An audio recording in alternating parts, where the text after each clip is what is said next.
refiere? No, pero si no nos van a ver las imágenes. Ya, entonces verán, espondiloartropatías periféricas. Esto también es parte de la artropatía inflamatoria, ¿de acuerdo? Entonces, ¿qué es lo que vamos a buscar? Erosiones marginales. ¿Qué les parece de diferente? Solo con el título, ustedes ya me pueden decir qué es lo que se ve en imagen y dónde. Se va a ver más que todo un compromiso de las articulaciones periféricas, como dice, como las manos, codos, las rodillas. ¿De acuerdo? Nada que tenga en el eje, más que todo nada en el eje axial. Como... Sí. Sí. ¿Y eso de espóndilo, de dónde viene entonces?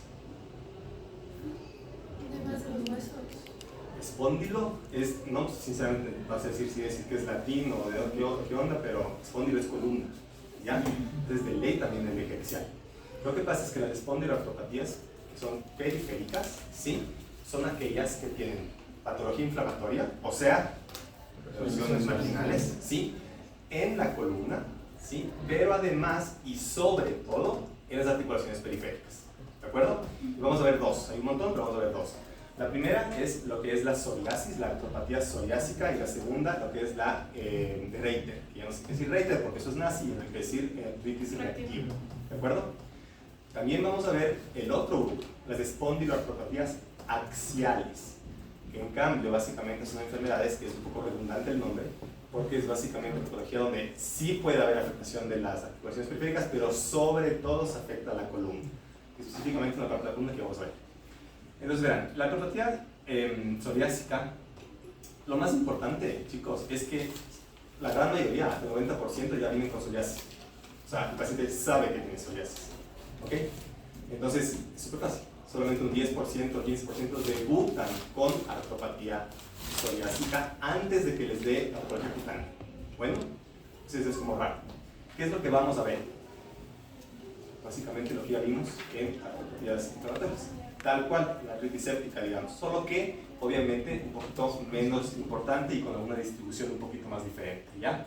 Erosiones marginales, pinzamiento articular simétrico, aumento de partes blandas, difuso, todo lo que es la patología inflamatoria, ¿de acuerdo? ¿Qué tiene de especial estas dos enfermedades? ¿Y por qué las pongo en la misma diapositiva? Porque si no sabemos la clínica, no se pueden diferenciar, ¿ya? Por imagen son exactamente iguales.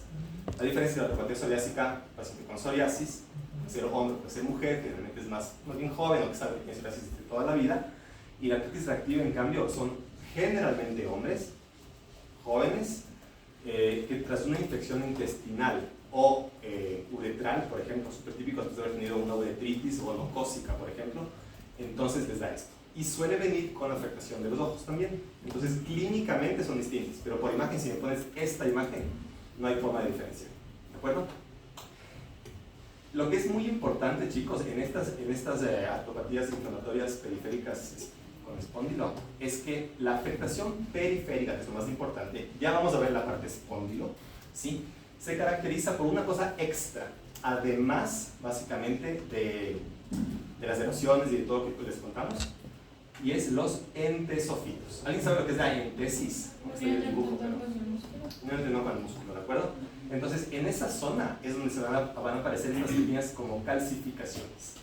No hay que confundir con qué. Yo sé que todavía no hemos entrado en eso, pero más o menos ya lo vimos en la anterior clase un poquito. ¿A qué les recuerda esto, por ejemplo? O un osteofito, ¿verdad? ¿Cuál sería la diferencia obvia? El lugar. El lugar. ¿Por qué? Porque el lugar de los osteofitos es ¿dónde? En la articulación. Y esto está totalmente lejos de la articulación. Cuidado, porque ciertas entesis son cerca de una articulación, como en los dedos. ¿Ya? Miren, aquí en los dedos, tendones. ¿Saben qué tendones? Se unen en los dedos de las manos, por ejemplo, o en los dedos de los pies. A leer, ¿ya? Pero se insertan, miren, súper cerca de la articulación. Entonces, te puede confundir. Pero miren cómo estamos viendo un dedo, y aquí se está insertando uno de los tendones que tienen que ir a ver cuál, ¿sí? Se inserta cerca de la articulación, pero nunca en la articulación. Y es diferente, por ejemplo, de este paciente, y eso es una buena imagen que les traje, porque este paciente sí tiene un osteofito. Esto es un osteofito, tiene artrosis, por la razón que sea, ya veremos, y además un entesofito, ¿de acuerdo? Los entesofitos se dan tanto en la psoriásica como en la reactiva. Ajá, ¿sí? Y en general en cualquiera de las espondiloartropatías. Y vamos a ver básicamente tres enfermedades. Estas dos, que son igualitas por imagen, y la otra. Ok, ¿qué más? Bueno, la psoriasis, que es muy obvia. Y aquí hay otra cosa que es importante, que con una enfermedad que ya veremos después. La distribución de la patología inflamatoria en estos pacientes, que ya sabemos cómo es, erosiones vaginales, más entesofitos, en pocas, va a ser con una distribución un poquito especial, ¿sí? Va a ser unilateral, asimétrica y distal, No sé si han visto todavía ya artritis reumatoide. Sí. Ya vieron artritis reumatoide clínicamente, conmigo tienen que verlo todavía.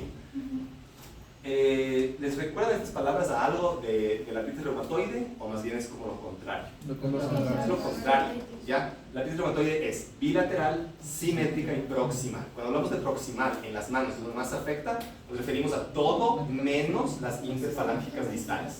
Todo lo demás es proximal, aunque esta es muy distal, pero igual es considerada proximal, ¿de acuerdo?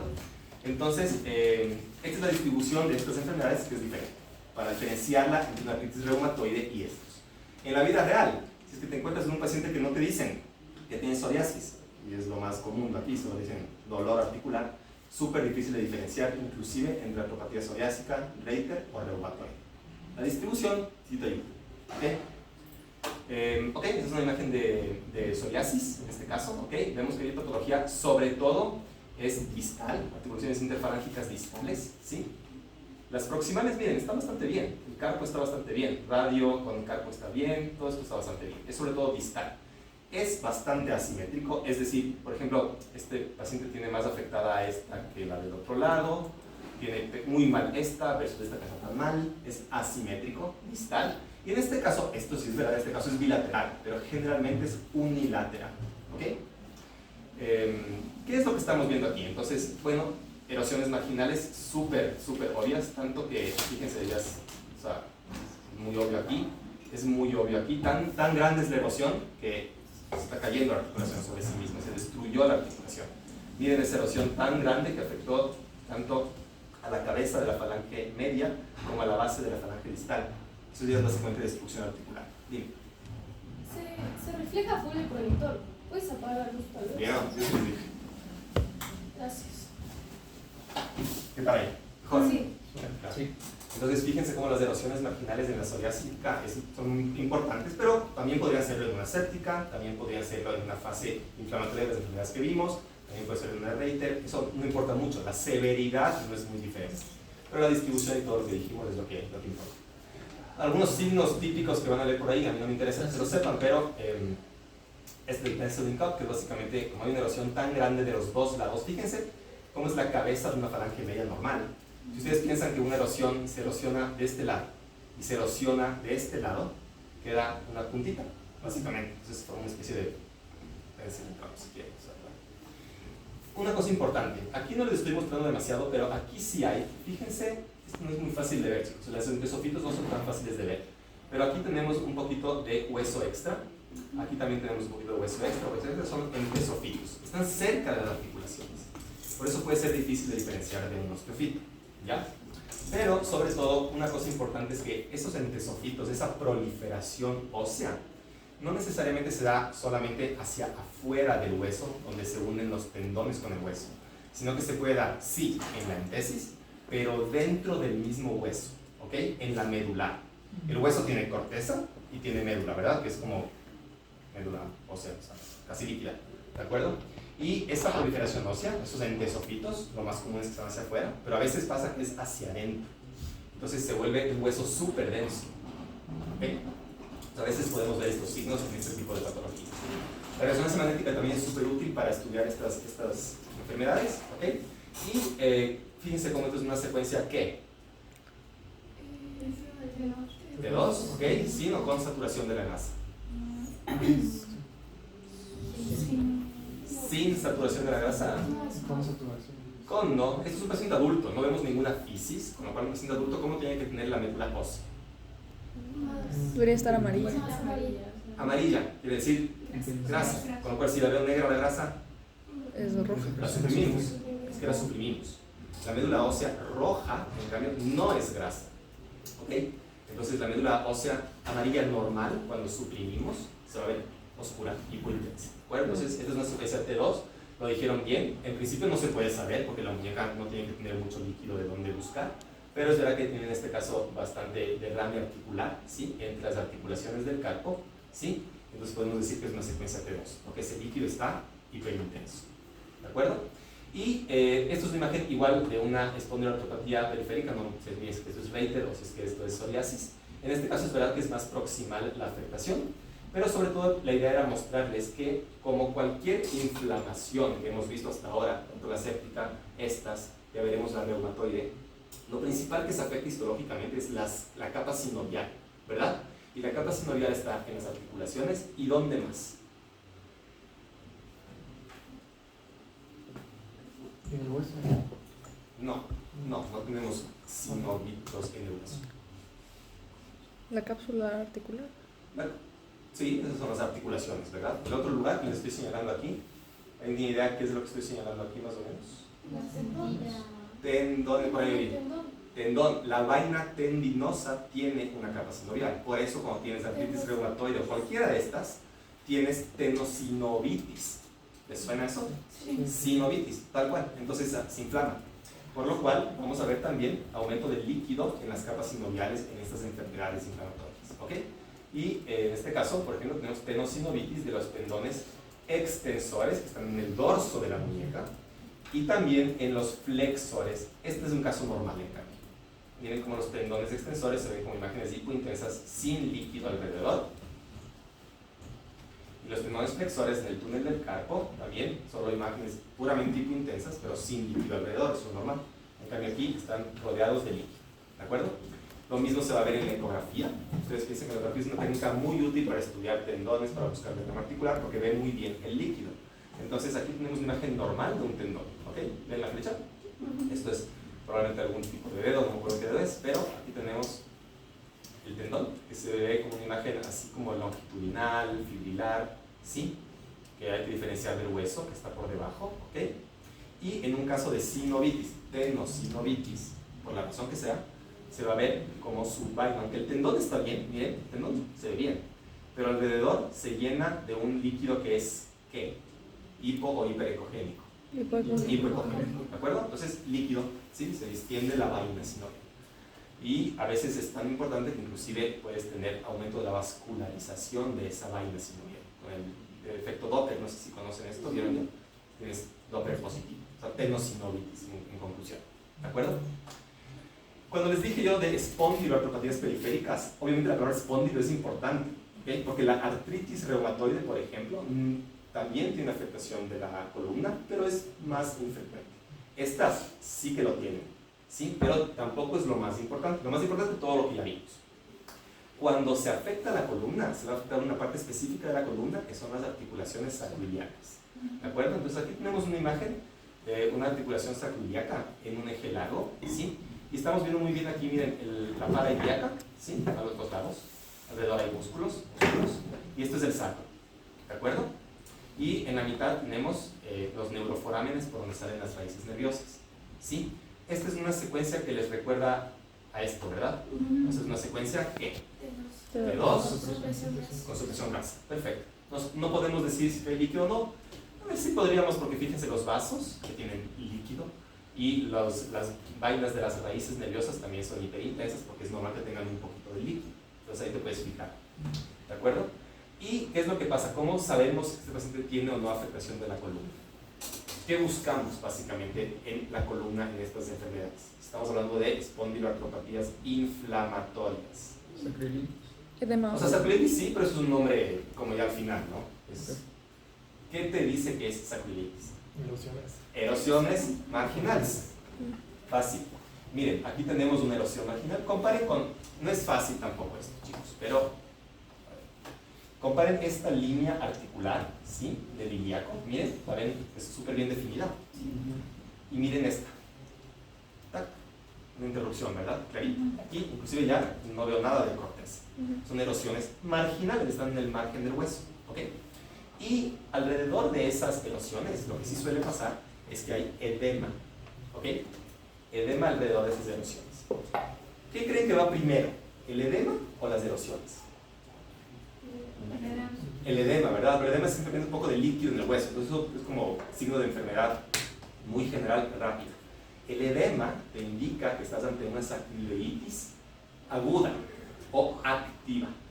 Bueno, cuando tienes ya erosiones, es que ya tomó un tiempo la cosa. O sea, la erosión le toma un tiempito. ¿Okay? Por eso no sé si se acuerdan que en la primera clase yo les dije que lo de las erosiones marginales, los osteofitos, todo lo que veíamos aquí, es básicamente misa para radiografías. La resonancia cambia un poco todo, por eso no es tampoco la idea de que ustedes lean resonancia de memoria ni nada, pero la resonancia te permite ver cambios antes de que aparezcan los osteofitos y antes de que aparezcan las erosiones marginales, por ejemplo. ¿Sí? Entonces con la resonancia podemos ya detectar patología inflamatoria, patología degenerativa, inclusive antes de que aparezcan estos signos fundamentales. ¿Ok? El edema aparece antes que las erosiones. Entonces cuando tienes edema tú ya puedes decir, ok, esa es una sacroileitis aguda, aunque no tengas erosiones. Y ya sabes que sacroileitis es algo inflamatorio. No te hace falta las erosiones todavía en la resonancia. ¿Sí?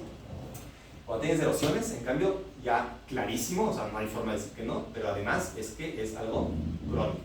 Este caso es un paciente que tiene las dos. Tiene erosiones, la tiene crónicamente y se le reactivó. Tiene edema, que se va a ver como algo hiperintenso alrededor en el hueso. ¿De acuerdo? Una pregunta, entonces en ese caso, si hacemos una radiografía, solo podríamos identificar que sería una sacroileitis crónica, ¿no? Exactamente. Ya vamos a entrar a eso en un ratito, pero la radiografía en espondiloartropatías no se pide nunca. El que pide radiografías no tiene idea de medicina. ¿Por qué? Porque le vas a pedir, lo vas a ver solamente cuando tienes la erosión, ¿sí? Y el paciente ya no, aunque le metas una bomba de inmunosupresores, corticoides, ya se jodió, no sirve de nada. Sí. ¿Y cuando estamos pensando en una axial radiográfica tampoco? Tampoco. Es lo mismo. Básicamente esto que les voy a decir les va a servir muchísimo para la que veamos la espondiloartropatía axial ahora mismo. Hay unas diferencias, pero bueno. A ver, ok. Aquí sigamos un poquito. Esto está mal puesto, no hagan caso. Bueno, son más ejemplos un poco de lo mismo. Fíjense cómo las erosiones están comiéndose la articulación. Se pierde totalmente esa línea articular versus esta línea articular muy bonita, ¿sí? Se va perdiendo completamente. ¿Ven cómo se ha perdido? Ya son claramente comiditos, ¿no? Esto es más normal y esto es totalmente anormal. Una pregunta, ¿y eso no llega a anquilosis? Sí, llega a anquilosis porque básicamente, eso no es parte de esto, no me tengo que dar, pero si te interesa, cuando tienes las erosiones, después de las erosiones, el cuerpo como que dice, no, man, aquí me falta hueso. Entonces, ¿qué hace? Deposita primero grasa en esas erosiones, las llena de grasita, ¿sí? Metaplasia grasa, ¿sí? Y luego esa grasa se va osificando de forma anormal, claro, y entonces se forman puentes óseos entre las articulaciones. ¿Okay? Si ya ves anquilosis, eso sí lo vas a ver claramente en una radiografía, ya a paliativos. Otra cosa que sí tienen estas enfermedades, específicamente estas dos, o sea, psoriásica y Reiter, que no tiene nadie más, es esto. El entesofito en la columna, que no es las sacroiliacas, que ya vimos que en las sacroiliacas yo no les hablé mucho de entesofitos, aunque les dije que el entesofito era un signo importante en esta patología. No era diagnóstico, pero era muy importante, algo que los diferenciaba, ¿sí? Los entesofitos en la columna, en estas dos, serán en la columna no sacroiliaca, o en la dorsal o en la lumbar, generalmente no en la cervical, y se ven así. Este es el mejor ejemplo de parasindesmofito, que es el nombre propio que tiene, de estos entesofitos. ¿Okay? Proliferaciones óseas, parecen un osteofito. En este caso, ¿realmente hay o no hay una articulación entre estas vértebras? ¿El disco articular es una articulación? No, no tiene capa sinovial. ¿Okay? El disco es se pega con las vértebras, no tienes capa sinovial ahí. ¿Okay? Entonces esto no viene a ser una articulación y por eso es un lugar donde se insertan tendones, ¿okay? Pequeñitos de los músculos y se forman así esos entesofitos, proliferaciones óseas muy grandes. Laterales, estamos viendo una imagen de la columna de frente y es claramente hacia afuera, el parasindesmofito, ¿de acuerdo? Signo muy típico, pero es raro. ¿Okay? ¿Les quedó claro esta parte? Sí. Ya. ¿Tienen preguntas, chicos? Ok.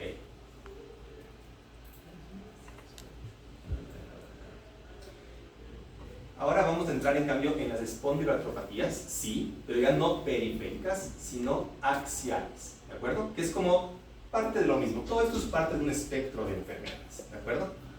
Y estas acá, en cambio, tienen, otra vez más, erosiones marginales, que las vamos a ver en resonancia magnética, más tarde el edema, tal cual lo que acabamos de ver, básicamente. Pero aquí lo que se afecta principalmente es la columna, y principalmente las articulaciones sacroiliacas, ¿de acuerdo? ¿Sabes lo que ya vimos? ¿Qué es lo que pasa? A ustedes, cuando les digo espondilortropatías axiales, ¿les suena alguna enfermedad en particular? Ya han de haber oído por ahí ya, tal vez. Espondilitis anquilosante, perfecto. Quiero que se olviden, al menos en imagen, olvídense de esa vaina, ¿ok? Ese nombre es caduco. Eso es una forma que tenían en 1920 más o menos, se describió la espondilortropatía anquilopoyética, pero realmente la espondilortropatía inflamatoria, obviamente axial, es un espectro, ¿ok? Y se puede dar, sí, la anquilopoyética que decíamos, y la relacionada a enfermedad inflamatoria intestinal, ¿ok? Pacientes con Crohn o colitis ulcerosa hacen básicamente lo mismo. Entonces, realmente lo que se ha estado viendo es que por imagen, y casi inclusive histológicamente, no puedes tú decir, esto es una espondilortropatía anquilopoyética, esto es una artropatía psoriásica con afectación de estas, esto es reactiva, no puedes, ¿ok? ¿Qué sí puedes? Puedes decir que esta es una espondilortropatía axial, esta es una espondilortropatía periférica. Hasta ahí llegamos y es maravilla. Si llegas a saber que es psoriásica y es de Reiter, chévere. Si es que llegas a saber que es de enfermedad intestinal, chévere. La anquilopoyética casi es un descarte. Casi es cuando no tienes Crohn, colitis ulcerosa, no tienes psoriasis y no tienes Reiter. Bueno, entonces olvidemos un poco de ese concepto. Pasan más estas en general en pacientes masculinos, factor reumatoide negativo. A estas se les llamaba también en su momento espondilortropatías seronegativas. ¿Les suena eso de cero negativa y cero positivo? Es porque cero positivo se refiere a artritis reumatoide, que tiene factor reumatoide positivo, y cero negativas eran todas las que se parecían, pero no daban positivo. Entonces también caduco, porque sinceramente ni siquiera la artritis reumatoide se debe diagnosticar con factor reumatoide. ¿Con qué se debe diagnosticar? Anticitrulinados. Citrulina por ahí es 80. Ya. Bueno, básicamente, muy importante. De todo lo que les he hablado hasta ahora, la imagen es un apoyo, ¿ok? Es un apoyo diagnóstico, En las espondilortropatías axiales es un criterio diagnóstico, ¿ok? Y es básicamente la única de todos los que vamos a ver en que es un criterio. No puedes diagnosticar espondilortropatía axial sin una técnica de imagen. ¿Cuál? Resonancia. ¿De dónde? De las sacroiliacas. ¿Ok? Sacroileitis en imagen, o sea, resonancia magnética, y además algo más, obviamente, es tener algunos signos y síntomas, ¿verdad? ¿Qué es la otra posibilidad? Que tengas un HLA-B27 positivo y al menos 2 de estas otras, o sea, sacroileitis en imagen. Sí es verdad que antes, y esto está cambiando ya para el siguiente año que van a cambiar el nuevo grupo, se aceptaba todavía inclusive la radiografía, ¿sí? Cuando tenías signos definitivos de sacroileitis y obviamente sacroileitis en resonancia. No me importa que se aprendan esto de memoria, ¿ok? Pero este cuadrito sí es medio básico, ¿sí? Es como claro. Entonces, si quieren tomar una foto o si quieren buscar por ahí, este es el grupo que lo hace y es como importante tenerlo en mente. Lo importantísimo es que si ustedes lo sospechan, tienen que pedir resonancia magnética de articulaciones sacroiliacas, ¿ok? Básicamente un poco lo que ya vimos antes, chicos, o sea, no me voy a detener mucho en esto. Esta es la misma imagen, inclusive, edema de médula ósea rodeando una erosión. Y luego hay un montón de otros signos que sinceramente me parece que ya son un poquito más avanzados, no creo que les interese a ustedes conocer mucho de esto, ¿de acuerdo? Pero con que cachen el edema en una articulación, que habla de espondilortropatía activa, y erosiones, que habla de espondilortropatía inflamatoria, axial, crónica o estructural, ya estamos. Y la vida real, los dos a la vez. Bueno, ¿qué pasa también en la columna? Obviamente no solo se afecta la articulación sacroiliaca, también se pueden afectar otras partes de la columna, ¿sí? Y en la columna sí que hay unos como, digamos, signos típicos, tienen su nombre propio, pero que al fin y al cabo traducen lo mismo. Edema antes que las erosiones y erosiones. ¿Dónde? Miren, en las esquinas de las vértebras, ¿ok? ¿Qué secuencia de esto, chicos? Dos. C2. T2, ¿qué? ¿Con saturación o sin saturación de la grasa? Con saturación de la grasa. El líquido que está aquí es el líquido ¿cuál? Cefalorraquídeo, correcto. Entonces las flechitas están señalando ¿qué? Unas imágenes que son hiperintensas, hiperintensas, con lo cual eso es ¿qué? Edema óseo. Líquido, / en el hueso, edema. ¿De acuerdo? Entonces aquí sería una primera fase de la espondiloartropatía, ¿sí? En este caso no está en las articulaciones sacroiliacas, está en la columna lumbar, pero se puede ver claramente, ¿de acuerdo?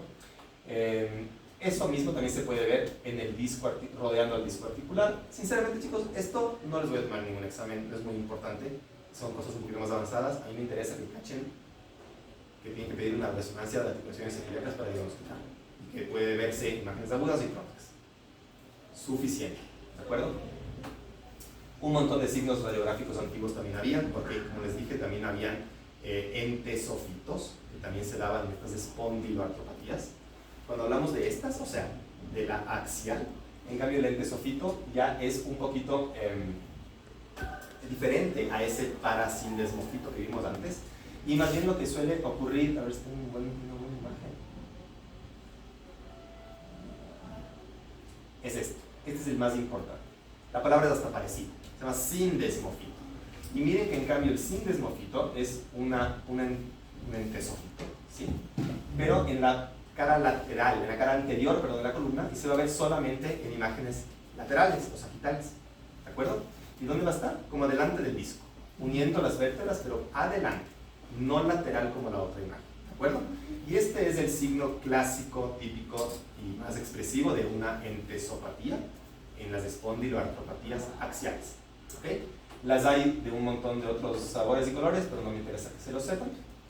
Y aquí les traigo esto porque, bueno, por ahí a lo mejor cuando vean ahorita clínica o lo que sea, alguno les dice que también la radiografía sirve para esto.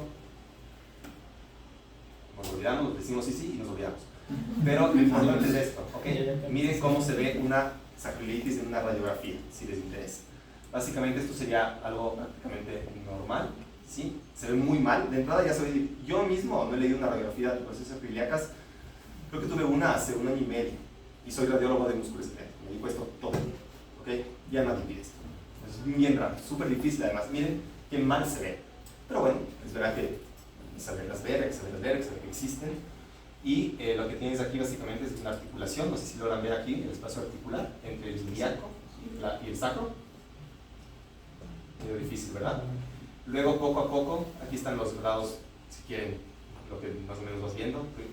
Lo primero es lo normal, luego vas viendo un borramiento de márgenes un poco leve. Miren como aquí sí se ve algo de línea, luego como que no, aquí tampoco se ve tan bien, ¿sí? Luego ya es anormalidades claras, es pequeñas, pero miren como aquí hay claramente una erosión, ¿sí? Y luego ya es anormalidades que no puedes fallar, o sea, tienes un montón de erosiones en todo lado. Y luego lo que dijo la compañera, ya no hay articulación, anquilosis, ¿de acuerdo? Básicamente si tú ves ya esto, ya tienes erosiones, con lo cual ya no sirve de nada todo lo que hagas. Entonces, si el grado 1 no sirve de nada, ¿para qué le pides? ¿Ok? Ok, luego obviamente, bueno, esto vamos a empezar un poquito.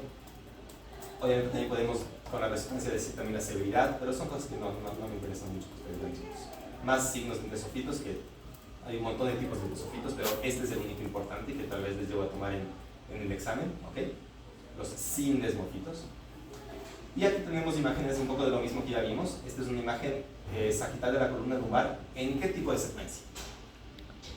Está uno.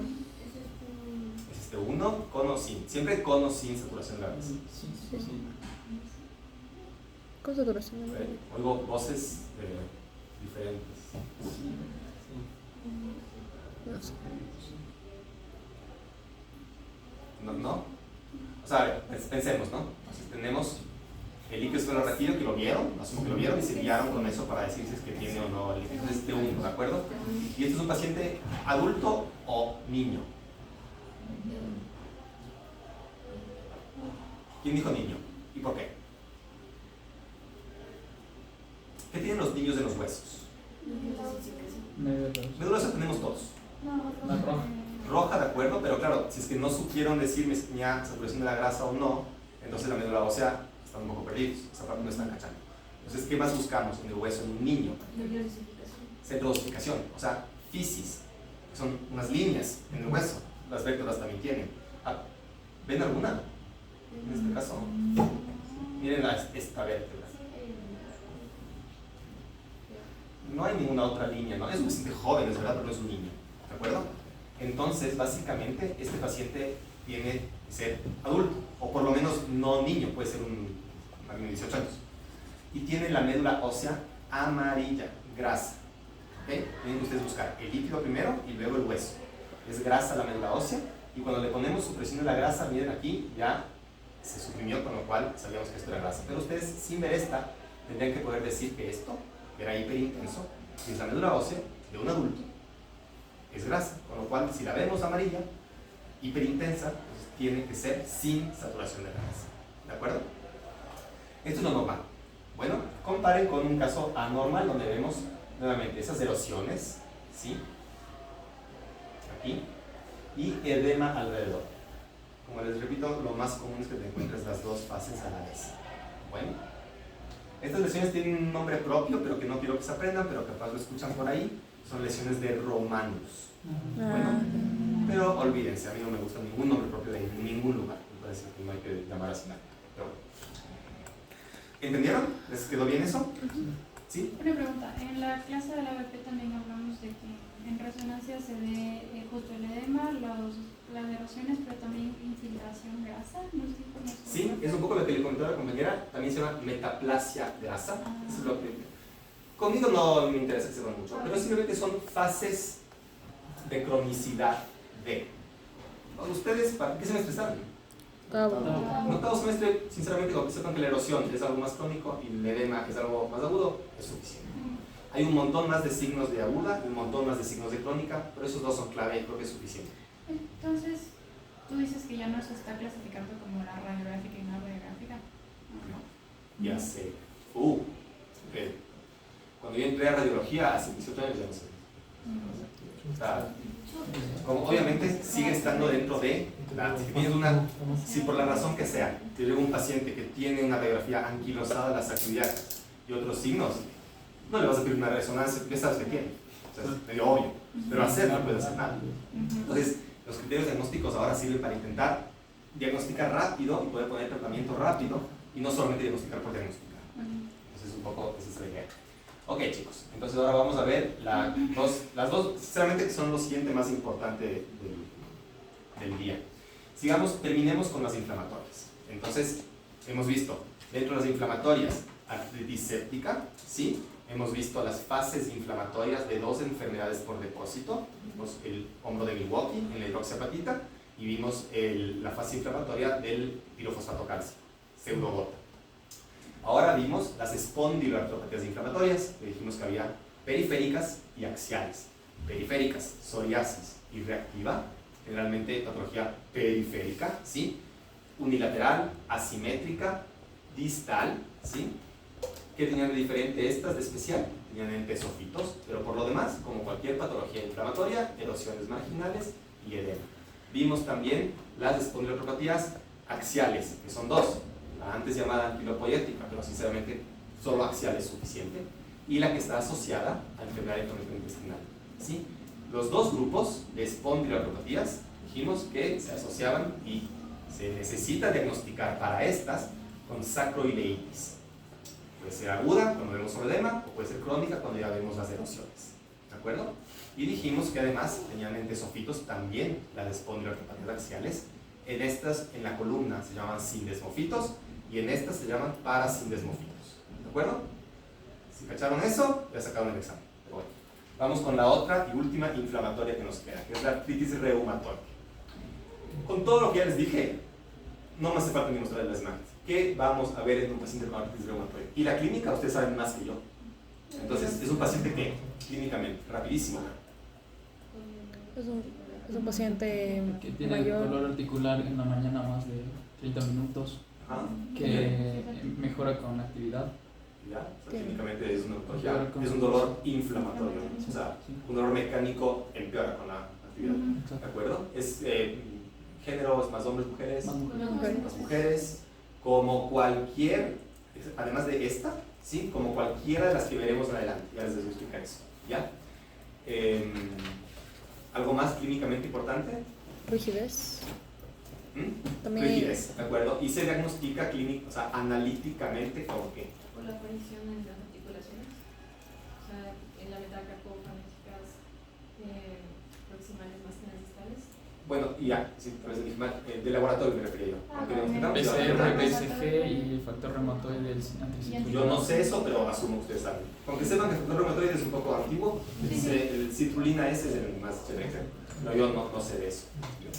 Se usan los dos. ¿Y cómo se debe, qué se esperan ustedes en imagen en estos pacientes? Sin siquiera que yo les muestre nada, ya, y ustedes ya podrían saber lo que tiene un paciente en imagen. Erosiones marginales, ¿dónde? Metacarpofalángicas. Ok, ese es el lugar más común. Sí, pero en general es una distribución ¿qué? Simétrica, bilateral,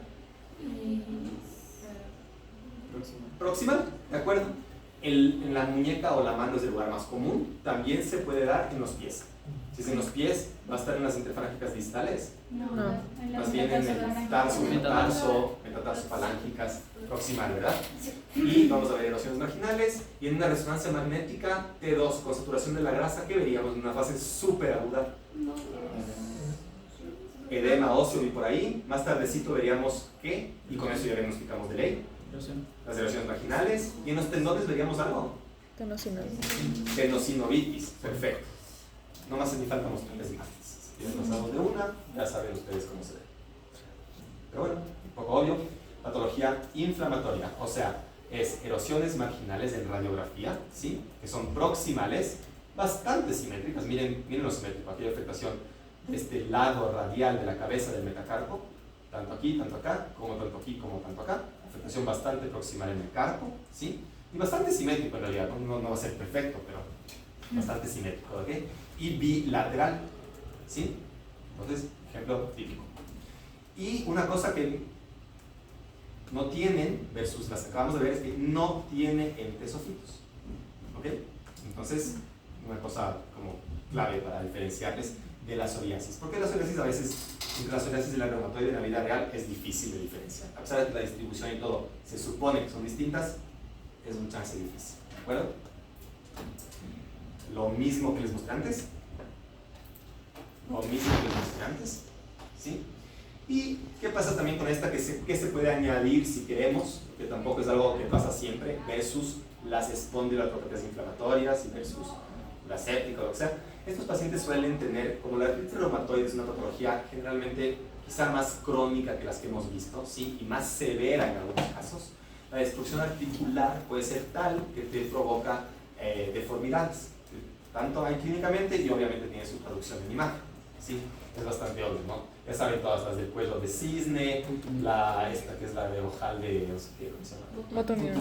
Y el pulgar de autoestopista, ¿no? Bueno, eso es un poco más en clínica, sinceramente no me interesa mucho que sepan cómo ver esto en radiografías. No tendría sentido buscar una deformidad en la radiografía de un paciente que se le ve clínicamente. Pues, o sea, pero bueno. Sí se afecta la columna en la artritis reumatoide, sí, pero se afecta poco y se afecta cuando la cosa ya está, o sea, la paciente tiene 50 años y no se ha tratado nunca. O sea, en la vida real ya no pasa. Y la gente se moría de esto. ¿Okay? ¿Qué es lo que pasa? Un montón de situaciones, pero lo principal es que este es el cuerpo de C2, ¿okay? ¿Se cachan? Y básicamente por un tema que vamos a pasar un poco aquí, se destruye la articulación entre C1 y C2, y C2 están así, se va para arriba, ¿ya? Te pinche el cerebro y te mueres. Súper sencillo. Y además tenías, por destrucción articular, las vértebras se van desplazando una sobre la otra. Esto ya no van a ver. Yo no he visto. O sea, no pasa más. ¿Sí? Es cuando ya llegaban a un nivel extremadamente avanzado de enfermedad y ya no es una cosa real. ¿De acuerdo? Obviamente diríamos lo mismo en resonancia magnética. ¿Qué secuencia de esta, chicos? T1. Sí, supresiones. Esto es lo normal, ¿no? La apófisis odontoides de C2, esto es el arco anterior de C1. Y aquí, atrás de C2, se ha formado un acúmulo de sinovitis que tiene un nombre propio en la columna cervical. Esto pasemos un poco, les digo, no lo van a ver, que se llama panus. Bueno, ya no se ve. Y aquí, miren cómo está C1 aquí, y aquí está C2, este paciente se murió. ¿Ya?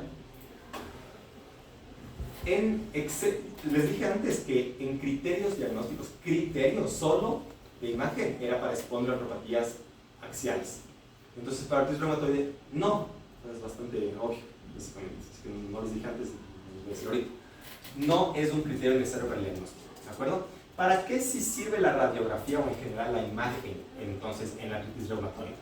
Básicamente tiene como una cosa importante. Clínicamente ustedes diagnostican artritis reumatoide. Y clínicamente, como dijo la compañera, diagnostican con el examen físico también, además, viendo que tienes inflamación, por ejemplo, en la metacarpofalángica. ¿Qué pasa? Que viene una paciente, 40 años, rigidez, me duele, mi camino me deja de doler, la verdad, aquí. Vienes, le quitas el guante y no ves nada. Por lo demás parece que es artritis reumatoide. Pero si tú clínicamente tienes dudas, o sea, no ves esa sinovitis clínicamente, entonces ahí es o sea, ahí tendrías que pedir imagen. ¿Y qué imagen pedirías para ver sinovitis? ¿Qué tipo de resonancia o eco? Correcto. El eco más fácil si lo sabes hacer bien, lo tienes ahí mismo, o resonancia si es que hay. ¿Radiografía pedirías? Si quieres ver sinovitis, que es lo que estás buscando para diagnosticar. No, ¿verdad? Pero ¿cuándo sí pedirías radiografía? A un paciente que está solo con sinovitis, hasta ahora, ¿ok? Y le das tratamiento. ¿Cómo sabes que ese tratamiento va bien? Que no hay erosiones. Que no aparezcan erosiones. Entonces la radiografía sí se utiliza, pero para ver si hay o no progresión, o sea, si el tratamiento funcionó o no. ¿De acuerdo? Pero no es criterio diagnóstico, la imagen en la artritis reumatoide. ¿De acuerdo? ¿Cacharon? Ya, chicos. Y en 5 minutos vamos a ver artrosis y se acabó. Es claro. Entonces, en la artrosis, ya les dije en la primera clase, un poco de pasada, que el signo principal de artrosis en radiografía es osteofito. ¿De acuerdo? Se va a parecer al endosofito, es verdad, es una proliferación ósea. La diferencia es que uno está en las articulaciones y el otro no. Entonces, miren esta imagen, es una imagen normal de una articulación interfalángica distal, con un buen espacio articular. No tenemos osteofitos, no tenemos erosiones tampoco, ¿ok? ¿Cómo detectamos nosotros una artrosis? Cuando vemos osteofitos. Todo lo demás que les voy a decir aquí en adelante es igual que para la inflamatoria, para severidad, no diagnóstico. ¿Y qué cosas son? Pinzamiento articular asimétrico, diferente del simétrico que vimos para las inflamatorias. Geodas, que son quistes subarticulares, ¿sí? Y esclerosis, ¿ok? Entonces vamos con un buen ejemplo. Esta es una articulación acromioclavicular del hombro, no la glenohumeral, ¿sí?